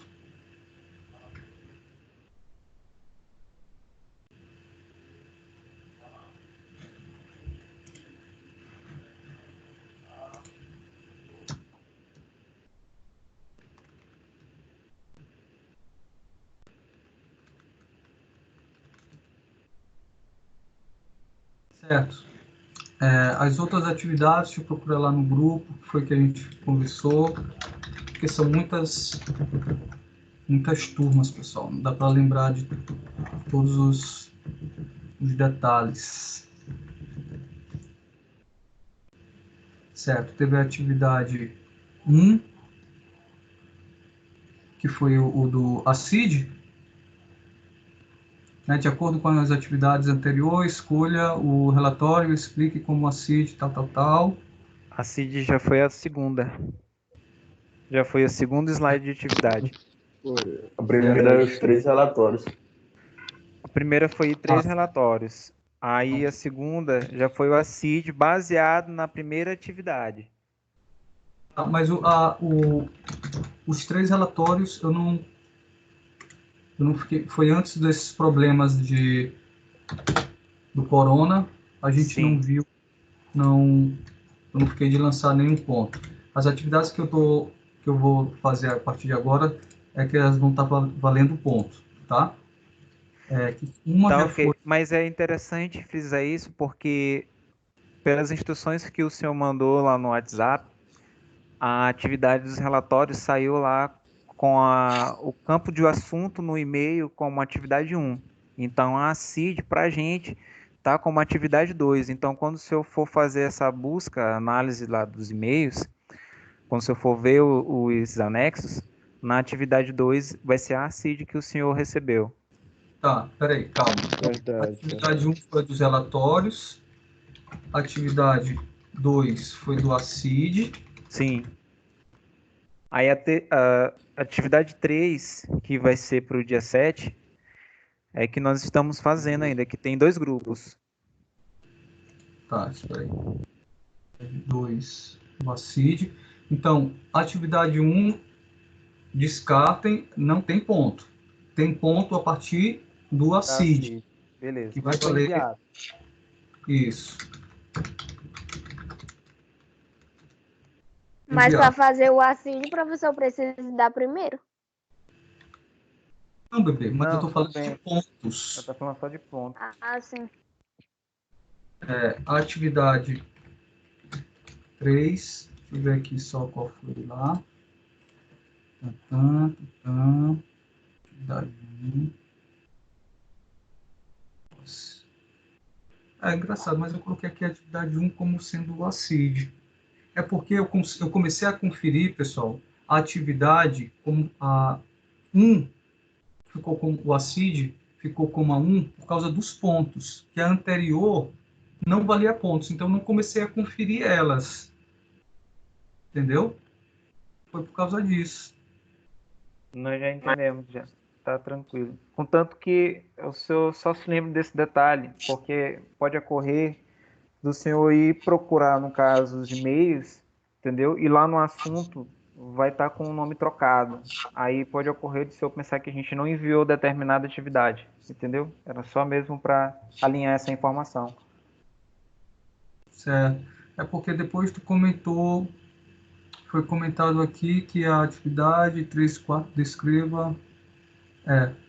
O problema é que eu acabei colocando depois que a atividade 3 foi a pesquisa. Deixa eu verificar aqui. Peraí, é bom a gente fazer logo isso junto para não correr risco de haver nenhum tipo de desalinhamento. Vou começar de trás para frente, então, para ficar melhor. Isso. A atividade 3 é a pesquisa em grupo. Tem 2 grupos. E aí, dia 7 é o prazo da entrega. E eu tenho até uma pergunta sobre isso. Porque lá nas orientações está dizendo que a gente vai apresentar. Aí eu queria... Peraí, te acalma, não pergunta não. Segura aí, porque senão... Calma. Beleza. Certo. A atividade 3 é a pesquisa das duas equipes. Então, deixa eu anotar aqui. Atividade 3.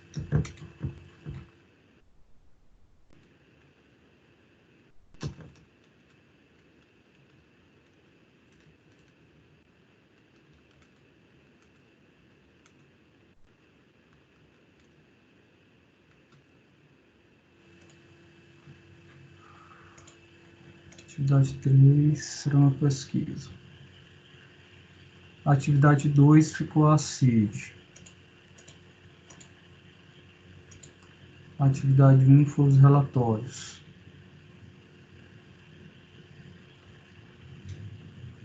Certo. Qual é a tua dúvida, filho? São 2. Essa atividade que o senhor acabou de mostrar para a gente hoje na aula vai ser a atividade 4? Sim. Isso? Sim, né? Sim. Beleza. Ela já tem data de entrega? Eu vou passar isso agora para vocês. Lá no Já grupo, beleza. o arquivo. A dúvida que eu tenho sobre a atividade 3 é porque a orientação disse que ela vai ser apresentada. E a dúvida que eu tenho é como vai ser a dinâmica de apresentação por aqui, no grupo. Certo. Eu coloquei lá no grupo que ela ia ser apresentada, né? É só ler. Isso.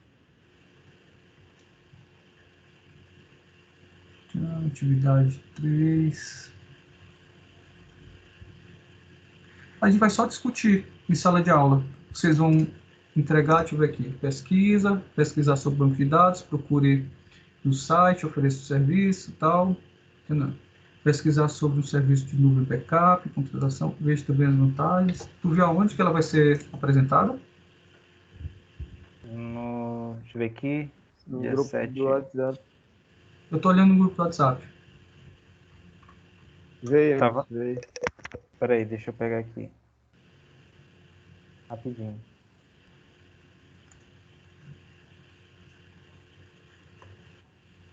Só olhar aqui o grupo. Marquemos Cyphers. Oi? Professor, tá lá no grupo marcado.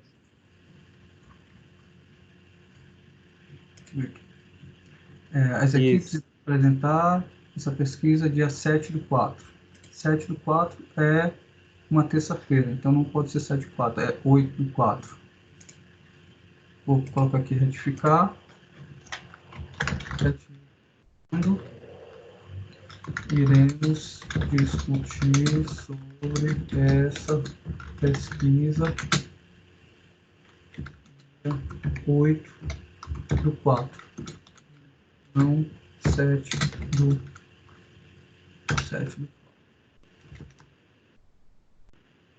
Para vocês entregarem ela dia 7/4.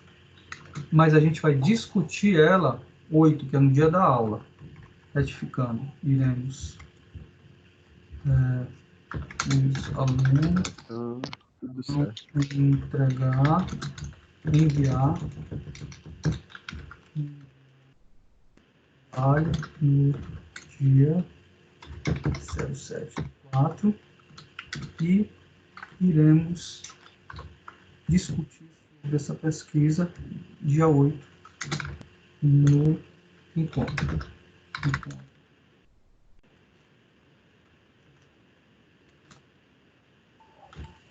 Certo? Assim, ficou claro? Ficou. Certo. E qual é a outra dúvida? Só isso mesmo.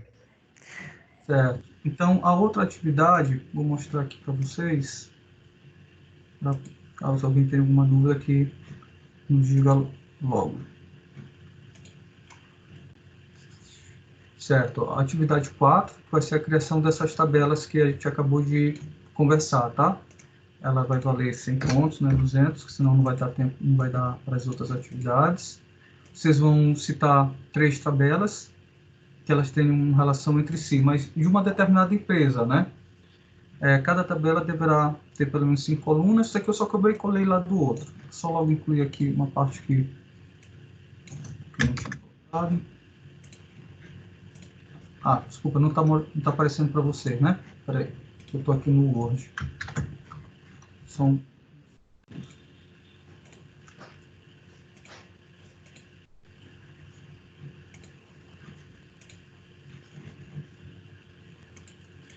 Então, atividade 4. Isso aqui é o slide que eu copiei de lá e coloquei aqui. As equipes são compostas de 2 pessoas, beleza? Lá no fórum, tem lá, eu acabei colocando o nome a atividade 2, mas é a atividade 4. Mas eu vou excluir lá e vou colocar. Lá no portal ABA, vocês vão definir os membros, as duplas. Você só colocar assim, a minha dupla é fulano Beltrano, aí a outra, a minha dupla é ciclano Beltrano, e assim por diante. Eles trabalham em dupla. O que vocês vão mandar para mim por escrito tem que levar em consideração as normas da ABNT, tá? Sobretudo para capa, porque às vezes o pessoal manda o trabalho e eu não sei nem do que se trata. O pessoal não coloca só o trabalho, não coloca um nome, não coloca a disciplina, não coloca o curso, não coloca nada. Então, eu coloquei aqui um link no Word e coloquei como sendo obrigatória você seguir esse padrão. É só uma capinha com as informações básicas. Vocês vão enviar essas informações até o dia 4, até o dia 8? Não. Jogar um pouco mais para frente, porque você já tem um para o dia 7, né? Vamos jogar aí para o dia, deixa eu ver aqui, para o dia 10. 10, tá bom, pessoal? Alô, Sim. câmbio? Beleza. Cadê? Deixa eu voltar aqui para o Word. Certo. Então, dia 10. Até às 18 horas, tá? Aí vocês vão colocar no e-mail atividade 4, modelagem de dados. Certo? Vou colocar isso aqui lá no WhatsApp, mas é importante vocês entrarem também lá no fórum para poder definir quem são as equipes. Entrar no fórum, entrar no portal, pessoal, é fundamental. Isso daí a gente é cobrado muito. Porque se vocês não acessarem o fórum com a frequência correta, vai parecer que vocês não estão lendo a pré-aula, a pós-aula, e que de fato é verdade, né? E esse fato, e a pré-aula, a nossa pós-aula, faz parte do funcionamento de tudo. Não adianta a gente tentar fazer de forma diferente, porque o modelo acadêmico ele prevê toda essa estrutura. O que mais que eu posso ajudar vocês, pessoal? Para a próxima aula, façam a pré-aula, a aula e a pós-aula, e leiam a sessão, anotar aqui, para poder não estar perdido depois. É 1.3 a próxima, né?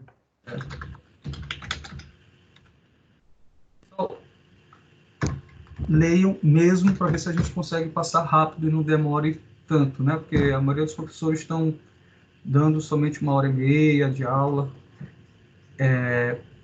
E isso vai depender muito dessa leitura prévia que vocês estão dando, para poder a gente passar pelo conteúdo de forma mais eficiente, mais rápido. Se vocês conseguem ler antes, a gente consegue chegar ao objetivo de reter esse conhecimento de forma mais eficiente. Eu vou fazer um pedido para vocês. Eu preciso registrar que eu tive essa aula, né, além da questão da gravação. Se vocês pudessem ligar a câmera só para eu fazer um print para poder mandar para o meu coordenador para dizer, olha, tá aqui, meus alunos estavam presentes, tal, o Emerson, Denise, Luiz, a tá tudo aí. Professor, tô que nem um mendigo aqui, professor. Não tem problema, coloca só do Aguenta olho, aí, só um minuto. do olho. Meu Deus, não dá pra tirar foto. Senhor, eu não tenho câmera, eu não tenho webcam. Certo, não tem problema. Não precisa ser todo mundo, só precisa ser só uns 4. Peraí, deixa eu ver onde é que tem iluminação aqui, peraí.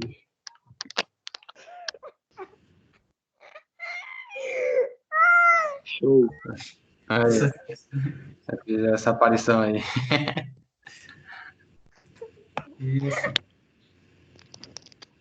Obrigado, Zé Pedro. Eu quero mostrar, tá? Ô, professor. Obrigado, Wilson. Tchau, não, doidão. Aqui, ó. Carlos.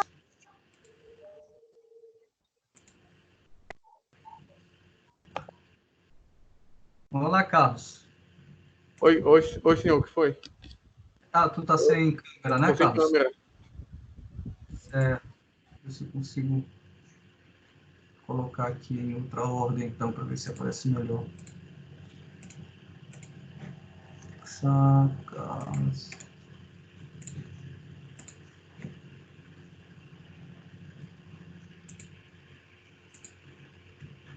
Isso. Cadê? Isso, ops. Então tá, eu acho que é isso. Denise. Tinha mais aparecendo mais alguém, acho que sumiu. Não, mas tá bom. 2 tá bom. Pode sorrir. Pronto. Pessoal, muito obrigado pela atenção. Tenham todos uma boa noite. E não esqueça de fazer as atividades. Qualquer coisa, só me contactar pelo WhatsApp. Um abraço para todos. Obrigado pela atenção. Boa noite. Boa Abraço. noite aí. Roberto. Professor, boa noite. Boa noite. Tchau. Boa Tchau, noite, Carlos. professor. Tchau, Roberto. Oi, Anderson. Até logo. Boa noite. Boa noite, Bai. Boa noite. Eu Boa queria noite, te fazer boa uma noite. pergunta, talvez você saiba responder, ou se não, ajuda a gente a desvendar esse mistério, porque a gente utiliza o Teams agora para fazer as aulas, certo? Sim. E pelo que o Servo disse, essa plataforma ela é liberada para a gente através do nosso login com o e-mail corporativo. Sim. Só que até o momento a gente não recebeu o e-mail corporativo e também a gente não sabe identificar aonde ele está disponível, entendeu? Eu também não. Essa questão, questões corporativas, nós professores, a gente não tem acesso de como é que elas funcionam, a organização dela. Eu só sei que, de fato, era para funcionar essa parte, mas eu acredito que ainda está fazendo alguns ajustes. Mas tem que perguntar para Sérgio, só ele que pode, de fato, de ajudar com esse detalhe. Tá bom? Entendi. Para mim também seria muito mais fácil se vocês já tivessem cadastrados. Pois é, porque é interessante, já que a gente tem o acesso, né, tem o direito à utilização da ferramenta, até mesmo nas nossas reuniões de grupo que a gente faz, interessante a gente utilizar a ferramenta, mas a gente não pode, por exemplo, criar sala. Não dá para criar Sim. sala. Só Sim. vocês, por enquanto, estão criando sala e a gente está entrando nela através dos links. Entendeu? Mas brigadão. Tá bom, Depois eu vou Anderson. ver isso com ele. Viu? Boa Tá noite. certo. Se tu conseguir resolver, depois tu me diz. Tá bom? Pronto. Porque eu tenho interesse também. Muito Ok, obrigado então. e até a Obrigado. próxima. Tchau. Até. Boa noite. Boa.